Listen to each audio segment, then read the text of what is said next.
اشرہ ہے، اللہ سے مانگنے کا اشرہ ہے، اللہ سے اپنے گناہوں کی مغفرت کروانے کا اشرہ ہے۔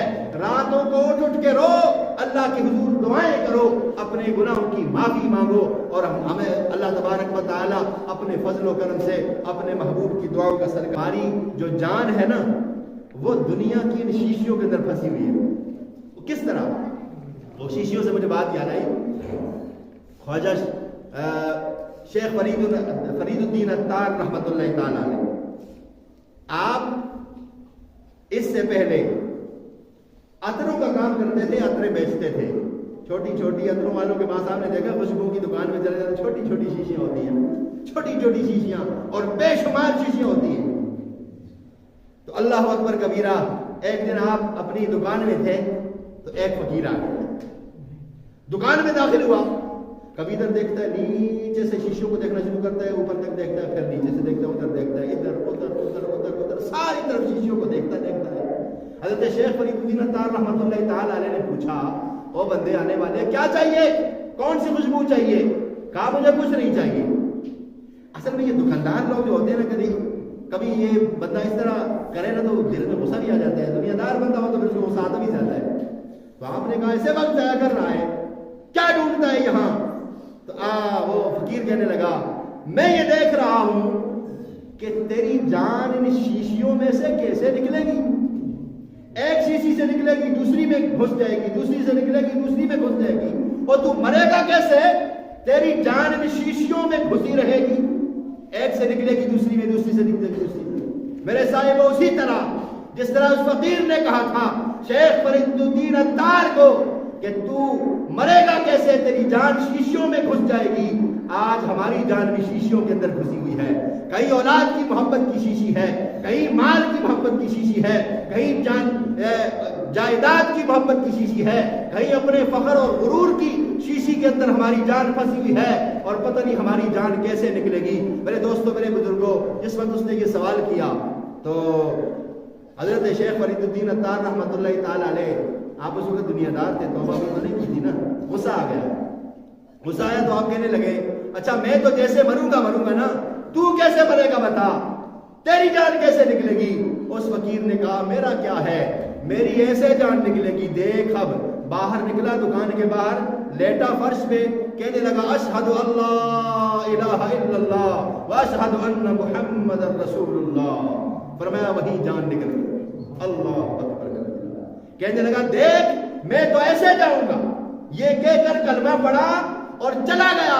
شیخ فرید الدین اتار رحمۃ اللہ تعالی علیہ فرماتے ہیں میرے دل پہ اتنی سخت ضرب لگی کہ خدایا ان شیشیوں کے اندر میری جان اٹکی رہے گی، کیا کروں گا ان کو؟ اور میں سارا مال بیچا، صدقہ کیا اور اٹھ کے نکلے عبادت کے اندر، اللہ نے ولیوں کا سردار بنا۔ میرے دوستوں، میرے بزرگوں، میرے بھائیوں، آج ہم یہ تو نہیں کر سکتے۔ یہ واقعہ سنانے کا مقصد یہ نہیں کہ آپ جائیں اور دکانداری چھوڑ دیں، کام چھوڑ دیں، یہ ہم کر ہی نہیں سکتے، ہمارے بس کی بات ہی نہیں ہے۔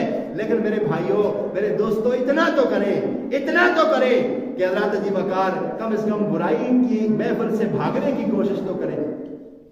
ہم بعض اوقات کہتے ہیں نا، کسی کو نصیحت کرو تو کہتے ہیں دیکھیں جی نہیں ہو سکتا ایسا، بڑا مشکل کام ہے جی، کس طرح ایسے کریں، نہیں ہو سکتا جی، ممکن نہیں ہے جی۔ اللہ رب العالمین فرماتا ہے لا یکلف اللہ نفسا الا وسعها، اللہ نے کسی پر اتنا بوجھ نہیں ڈالا کہ جتنی اس کے پاس طاقت نہیں ہے۔ اسلام نے کوئی ایسا چیز ہمارے اوپر فرض نہیں کی، لازم نہیں کی ہے کہ جس کو ہم بجا نہ لا سکے۔ ہر وہی چیز ہمارے اوپر لازم کی ہے جس کو بندہ بجا لا سکتا ہے۔ حضرات جی وقار، اس لیے ہمیں کوشش تو کرنی چاہیے، اور اگر برائی کے ماحول میں ہے، ہمارا کام یہ نہیں ہے، یہ ہمارا کام ہے کوشش کرنا، ثمر دینا اللہ کا کام ہے۔ وَلَيْسَ لِلْإِنسَانِ إِلَّا مَا سَعَىٰ، سعی کرنا ہمارا کام ہے، کوشش کرنا ہمارا کام ہے۔ دیکھیں نا یوسف علیہ السلام کے واقعے کو دیکھیں، عبرت نہیں ہے ہمارے لیے؟ قرآن پڑھتے ہو، روز رمضان کا مہینہ ہے، تو جس وقت کیا کہا، ہائی ترک، دروازے بند کر دیے، قفل لگے ہوئے سارے دروازوں پر، کیا یوسف علیہ السلام بیٹھ جاتے چپ کر کے؟ ان کا عمل ہمارے لیے مشعل راہ ہے۔ یوسف نے ہمیں بتایا ہے کہ کائنات والوں یہ جواب مت دو کہ یہاں سے نکلنا مشکل ہے، تمہارا کام یہ نہیں ہے کہ ٹک کے بیٹھ جاؤ یا برائی پہ راضی ہو جاؤ، برائی کے ماحول کی طرف پیٹھ دے کے بھاگنا تمہارا کام ہے، راستوں کے قفل توڑ دینا مالک کا کام۔ دو کام کرو، یوسف کا واقعہ بتا رہا ہے، قرآن ہے یہ، فرمایا دو کام کرو، ایک برائی کی مجلس کو چھوڑو، برائی والے کام چھوڑو، اس طرف اپنی پیٹھ کرو، چاہے اگلے سارے دروازے بند ہوں، وہ دروازے کھولنا یہ مالک کا کام ہے، تمہارا کام نہیں ہے۔ تمہارا کام یہ ہے کہ برائی کی طرف پیٹھ کرو، اور ساتھ میں کیا کہو؟ معاذ اللہ، ساتھ میں اللہ کا ذکر کرو، برائی کی طرف پیٹھ کر دو، اللہ کو یاد کرو، اگر کفر بھی لگے ہوں میرا مولا توڑ کے راستے کو صاف فرما دے گا۔ میرے دوستو، آج ہم اپنا منہ برائی کی طرف سے موڑتے ہی نہیں ہیں، اسی کو تکتے تکتے کہتے ہیں حالات مشکل ہے۔ فرمایا یہ طریقہ بتایا ہے، اور یہ رمضان اسی لیے آیا ہے کہ برائی کی طرف سے منہ موڑو، نیکی کی طرف نہ رخ کرو، اور نیکی کی طرف رخ کر کے اللہ کا ذکر کرو، اللہ کی ضربیں لگایا کرو۔ آج رات کی تنہائی میں بیٹھ کے لوگ پوچھتے ہیں نا، یہ تم جو صوفی ہو یہ اللہ کیوں کرتے ہو؟ اللہ کا مزہ کسی کو آ جائے، قسم ہے اس رب ذوالجلال کی عزت کی، وہ دنیا کو چھوڑ دیتا ہے۔ یہ شیخ فرید الدین عطار کیوں بنتے ہیں؟ یہ جنید بغدادی اور سری سختی کیوں بنتے ہیں؟ یہ تبھی بنتے ہیں جب اللہ کرنے کی لذت آ جاتی ہے، دنیا کی لذتیں ساری بھول جایا کرتی ہیں۔ پر میں اللہ کر کے دیکھو، تنہائی میں جو اللہ کی ضربیں لگائے تو وہ مزہ آتا ہے کہ عزت خدا کی قسم ہے کہ کسی دنیا کی مزے کے اندر وہ لذت نہیں ہے جو اللہ کے نام کو، اللہ کی مالا کو جپنے میں مزہ ہے۔ اور حضرات عزیز وقار، یہ ہماری بھول ہے کہ ہم جس حال میں جی رہے ہیں، اس حال میں اگر ہم سمجھتے ہیں کہ ہم اللہ کو پالیں گے تو یہ ہماری سب سے بڑی بھول ہے۔ ہم بھولے ہوئے ہیں کہ جس طرح ابراہیم بن ادم کی بات تو آپ نے سنی ہے نا، کہ رات کے وقت بادشاہ کے محل پہ بندہ اونٹ تلاش کر رہا تھا، تو اس کو بلا کے آپ نے کیا فرمایا؟ تو پاگل ہے، تیرا دماغ کام نہیں کرتا کہ رات کا اندھیرا ہے، بادشاہ کا محل ہے، اس پہ اپنے اونٹ تلاش کر رہا ہے، یہاں کیسے ملیں گے؟ تو اس نے کیا کہا تھا؟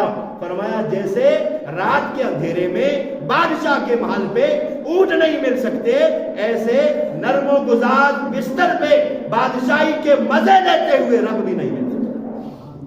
میرے دوستوں، میرے بزرگوں، ہم یہ چاہتے ہیں کہ دنیا کے مزے بھی رہیں، حلال حرام بھی رہے، اچھائی برائی بھی رہے، سچ چھوڑا کھوٹا کھرا سب رہے، رب بھی مل جائے۔ ایسا ہرگز نہیں ہو سکتا۔